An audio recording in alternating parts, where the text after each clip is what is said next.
Hello friends, today we have a great opportunity to introduce Striker 1112 ceramic hammers and also the impact plate 90111 and the 90211 impact plate. Let's see the first, the Striker ceramic hammers.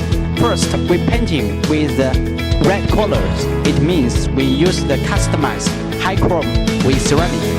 And we make the precise the machining on this top surface, so this top surface can fit into rotor very precisely. The key point is we also make the machining on the bottom surface, so the bottom surface can fit into the rotor very precisely as well.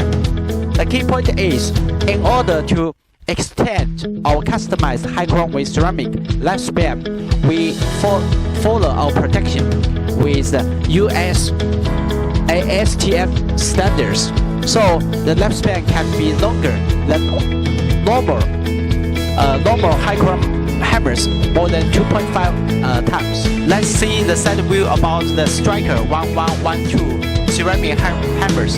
First, you can see this one we make precise machining on this top surface, so they can fit into the rotor very precisely.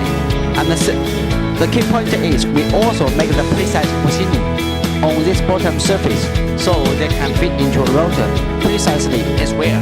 And you can see our transportation hole is very smooth, so when you transport these hammers into crusher, it will be very safety for your operators. And in order to extend our high chrome with ceramic hammers lifespan, we follow the US ASTM's material standards, so our hammers lifespan can be more than 2.5 meter times than the normal high chrome materials.